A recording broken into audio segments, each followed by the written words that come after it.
Today I will make Kkakdugi, which is a type of Korean kimchi, by using basically this.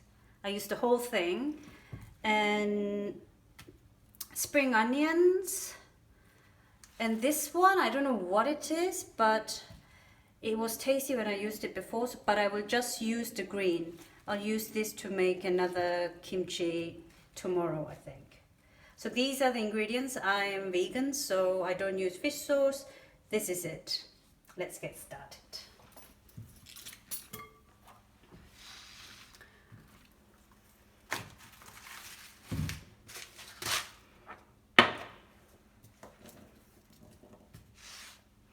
So I will peel it.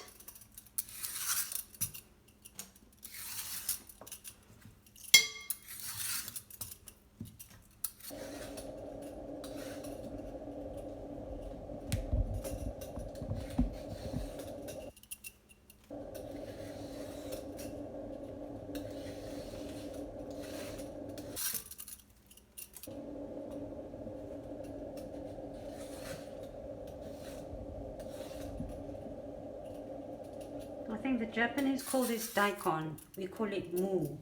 And I think in English they call it mooli. So I take that off.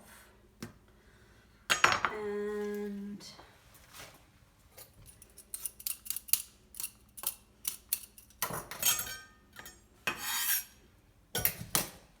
what I do is I will try and make it into rectangular cubes, but similar in size.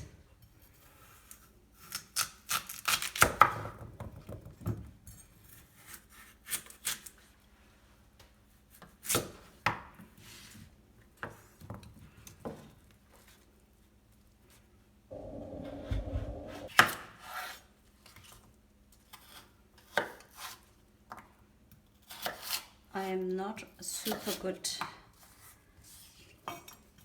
knife user, as you can see.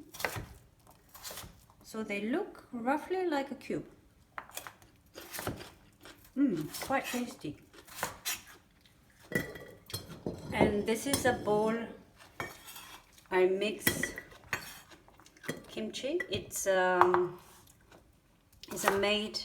made in an ongi style, but not an actual ongi. So this kimchi is really fast because you don't have to leave the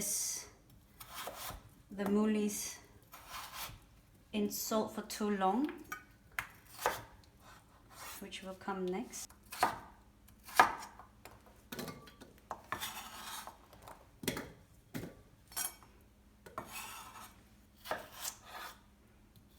You can cut the cubes however you want. But Kaktugi is Kaktugi because of all these 4 angles. That's how the Koreans call all this angled form.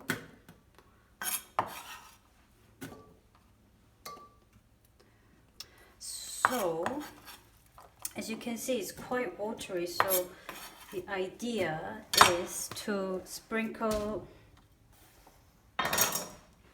So I've cut the mooli or moo. So I'm just going to sprinkle salt, not too much, not too little, and I will leave this for about an hour and we'll see what happens to the vegetable. So this is an hour and a half.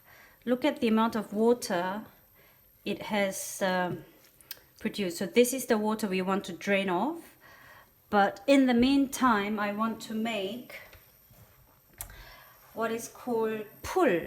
So it's basically like glue. So this is an optional stage, but I think it adds a bit of extra flavor. So this is about 250 grams, 50 mils of water. I normally don't use this, measuring tools, but just for the sake of the video. So I'm going to put 1 tablespoon. I don't know normally how much I put in, but 2. This is rice flour, by the way. So that's 3. I will see if I need any more.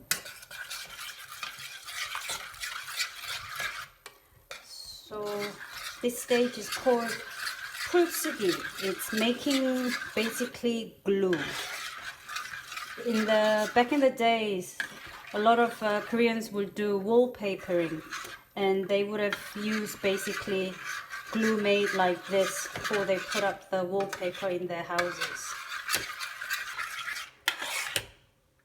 I think this is nearly there. So this is 250 ml of water, 3 tablespoons of rice flour, and I have been stirring it consistently for about 5 minutes. So I'm just going to let it cool and now attend to the mooli. So the water that the salt has created, I will drain this and come back to you. So I have drained the mooli. So to gauge when it's ready is really difficult in a sense that it really depends how much water the mooli has and how much salt you've added. So I think the test is if you have tested one, and if it's slightly salty but not so salty, that's probably the right point to drain, because you would be adding salt for the final stage. So in the meantime, when I was waiting, I chopped up the spring onion, this vegetable, but just the stalk without the leaves, because the leaves are actually very tender, and then some garlic and ginger. The garlic and ginger proportion is 3 garlic to 1 ginger. Too much ginger can make kimchi too bitter. So I'm going to toss the whole thing into this pig pot.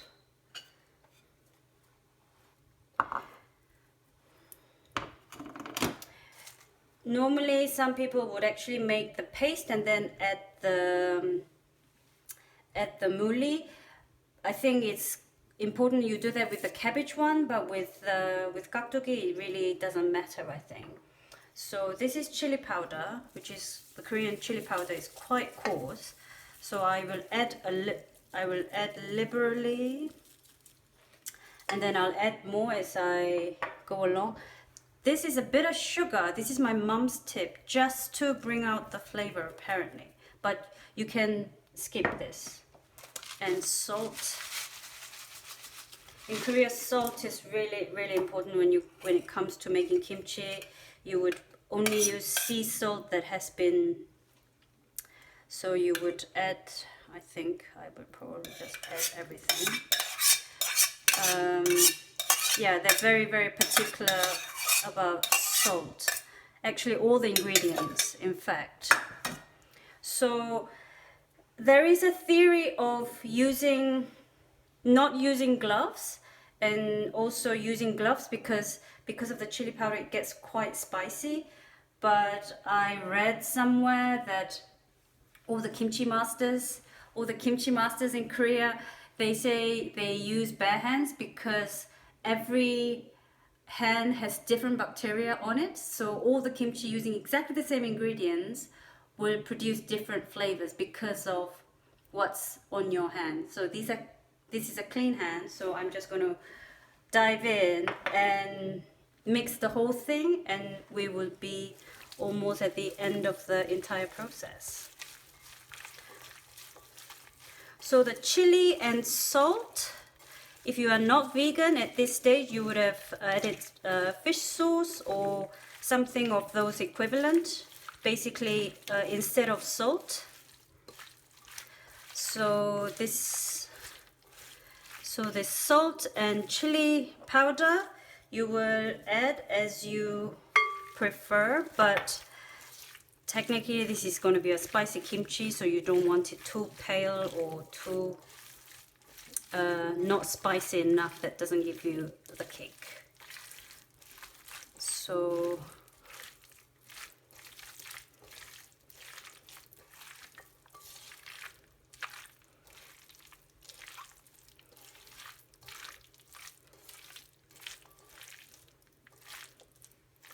when you add salt, you have to also think that the mooli already is slightly seasoned.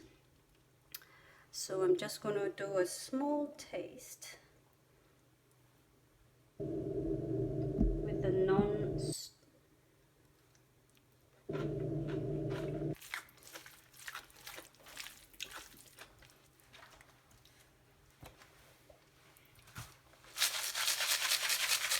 Just touch more salt. I think the spicy level is okay. This chili powder is actually from my mother from Korea. I think it's not a super spicy one, but I think because of coronavirus I didn't manage to go home last year, so this is probably about a year and a half old chili powder. The more seasonal one you use, the better, brighter red color you get. This is still, I think, good enough. So this is, I think, almost done. So you would only now need to transfer it into a container. Any container will do. And to ferment, leave it out. It really depends on the temperature of your place. But leave it out 2-3 days in the winter. Once you see little bubbles floating up to the surface, I think that's, they say, when the fermentation is kind of kicking off. So, and also if you lift the lid, and if you smell a bit of vinegary smell when you open the lid, that's kind of an indication that the fermentation has started. So that's when you can start eating or put it in the fridge from then on. And also some people like it really raw, so you can eat straight away from now on. But once it's fermented, it gives you a slightly different flavor. So enjoy it, try it, make it.